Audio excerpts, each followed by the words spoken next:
হত্যা, শেয়ার জালিয়াতি এবং প্রতারণার একাধিক মামলা ধামাচাপা দিতে সাবেক প্রধানমন্ত্রী শেখ হাসিনাকে ১০০ কোটি টাকা ঘুষ দিয়েছিলেন ট্রান্সকম গ্রুপের সিইও সিমিন রহমান। তৎকালীন সরকারের প্রভাব খাটিয়ে মামলা বন্ধের জন্য ৩ দফা গণভবনে শেখ হাসিনার সঙ্গে বৈঠক করেন সিমিন।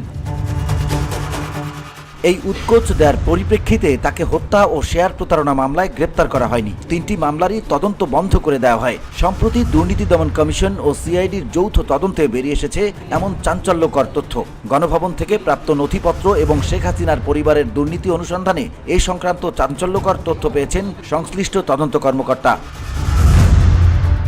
উল্লেখ্য, গণভবনে সিমিন রহমান শেখ হাসিনাকে শেখ মুজিব জাদুঘর ট্রাস্টের জন্য ৫০ কোটি, সাইমা ওয়াজেদ পুতুলের উন্নয়ন সংস্থা সূচনা ফাউন্ডেশনের জন্য ২৫ কোটি এবং নগদ ২৫ কোটি টাকা প্রদান করেছিলেন। এই চেক প্রদানের সময় বিতর্কিত ব্যবসায়ী সাইফুল আলম এবং ৭১ টেলিভিশনের তৎকালীন সিইও মোজাম্মেল বাবু উপস্থিত ছিলেন।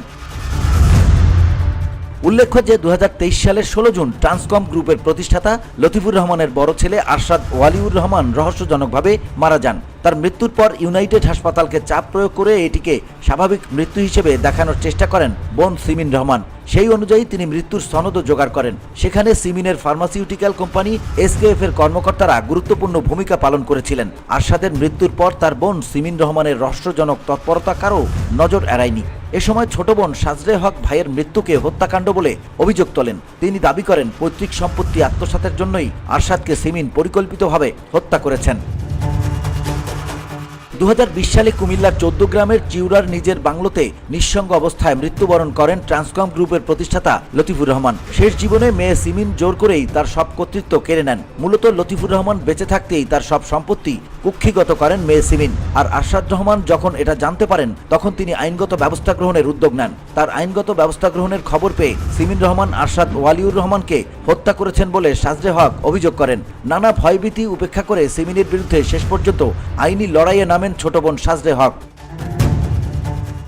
২০২৪ সালে বোন সাজরে হক প্রথমে ২২ ফেব্রুয়ারি সিমিন রহমান এবং তার মা শাহনাজ রহমানের বিরুদ্ধে শেয়ার জালিয়াতি অর্থ আত্মসাতের মামলা করেন। এ মামলা করা হয় গুলশান থানায়। মামলা তদন্তের দায়িত্ব দেওয়া হয়েছিল পিবিআইকে। পিবিআইয়ের প্রাথমিক তদন্তের পরিপ্রেক্ষিতে ট্রান্সকম গ্রুপের ৫ কর্মকর্তাকে গ্রেপ্তার করা হয়। এ সময় সিমিন রহমান দেশের বাইরে ছিলেন। তার বাড়িতেও পুলিশ অভিযান চালিয়েছিল। বিদেশ থেকেই তিনি সরকারের সঙ্গে যোগাযোগের চেষ্টা করেন। যে কোনো মূল্যে গ্রেপ্তার এড়াতে দেন দরবার করেন। তৎকালীন সরকারের সঙ্গে প্রাথমিক সমঝোতার ভিত্তিতে দেশে ফিরেই জামিন পান সিমিন। এদিকে সাজরে হক ২২ মার্চ গুলশান থানায় ভাইকে হত্যার অভিযোগে একটি মামলা দায়ের করেন। এ হত্যা মামলায় তিনি সিমিন রহমানকে প্রধান আসামি করেন। এছাড়াও সিমিন রহমানের ছেলে জারাইফ আয়াত হোসেনও ওই মামলার আসামি ছিলেন। এছাড়া ট্রান্সকম গ্রুপের এসকেএফ ফার্মাসিউটিক্যালের বেশ কয়েকজনকে আসামি করা হয়।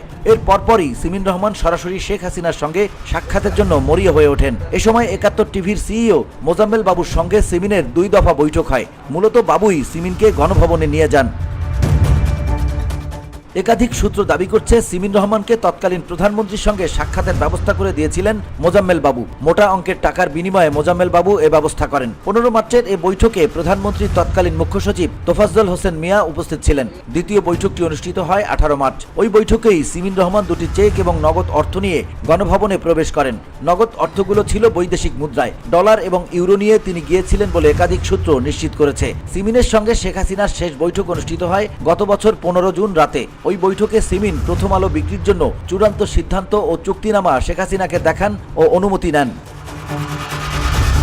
উল্লেখ্য, এই ৩ দফা বৈঠকেই সিমিন রহমান হত্যা মামলা থেকে তাকে পরিত্রাণ দেওয়ার জন্য শেখ হাসিনার কাছে অনুরোধ করেন। বিনিময়ে তিনি প্রথম আলো এস আলমের কাছে বিক্রি করে দেওয়ারও অঙ্গীকার করেন। শেষ বৈঠকে এ সংক্রান্ত একটি দলিলও চূড়ান্ত হয়। সেই সমঝোতা চুক্তিতে প্রধানমন্ত্রীর তৎকালীন মুখ্য সচিব তোফাজ্জল হোসেন মিয়া এবং ৭১ টেলিভিশনের সিইও মোজাম্মেল বাবু স্বাক্ষর করেন। সিমিন রহমান শেখ হাসিনাকে অনুরোধ করেন প্রথম আলো বিক্রি করে এ মামলাগুলো থেকে তাকে যেন পরিত্রাণ দেওয়া হয়। এর পরপরই ঘটে ভোজবাজির মতো নাটকীয় ঘটনা। আরশাদকে হত্যা মামলার তদন্ত স্থগিত হয়ে যায় রহস্যময় কারণে। এর আগে পুলিশ ছিল তৎপর। আরশাদ ওয়ালিউর রহমানের মৃতদেহ কবর থেকে উত্তোলন করা হয়েছিল। পোস্টমর্টেমে করা হয়েছিল নতুন করে। মামলা নিয়ে অনুসন্ধানের কাজও এগিয়েছিল অনেকখানি। কিন্তু হঠাৎ উচ্চ মহলের নির্দেশে এ মামলার তদন্ত বন্ধ হয়ে যায়। সেই সময় হত্যা মামলার তদন্তের দায়িত্বে থাকা একজন পুলিশ কর্মকর্তা জানিয়েছেন, তৎকালীন ঢাকার পুলিশ কমিশনার মোহাম্মদ হাবিবুর রহমান তদন্ত কর্মকর্তা এবং থানার ওসিকে ডেকে নিয়ে যান এবং আরশাদ হত্যা মামলাটির ব্যাপারে গো স্লো করার নির্দেশনা দেন। এই নির্দেশের পর মামলাটি ধামাচাপা দেওয়া হয়। উল্লেখ্য, এর পরপরই শেয়ার কেলেঙ্কারির মামলাটিও আদালতে ধামাচাপা দেওয়া হয়। ৫ আগস্ট সরকার পতনের পর প্রথম আলো বিক্রি প্রক্রিয়া বন্ধ হয়ে যায়। এখন সরকার পরিবর্তনের পর প্রথম আলো এবং ডেইলি স্টার গ্রুপ নতুন সরকারের সঙ্গেও আঁতাত বেঁধেছে। নতুন সরকারে তাদের বেশ কয়েকজন উপদেষ্টার জায়গা হয়েছে, ফলে এ দুটি মামলা এখনও ফাইলবন্দি হয়ে আছে। উল্লেখ্য, বর্তমান সরকার দায়িত্ব গ্রহণ করেই প্রথম আলোর মতিউর রহমানের বিরুদ্ধে নাইমুল আবরার রাহাত হত্যা মামলাটিও বাতিল করে। এ ব্যাপারে যোগাযোগ করা হলে বোন সাজরে হক বলেন, হত্যা মামলা এবং শেয়ার কেলেঙ্কারি মামলার তদন্তের কোনো অগ্রগতি নেই। সিমিন রহমান শেখ হাসিনার সঙ্গেও আঁতাত করেছিলেন, এখন তারা নতুন করে আঁতাত করে এসব মামলা ধামাচাপা দিয়েছেন। তিনি সংশ্লিষ্ট কর্তৃপক্ষের কাছে ন্যায় বিচার দাবি করেছেন। VOD Bangla news desk.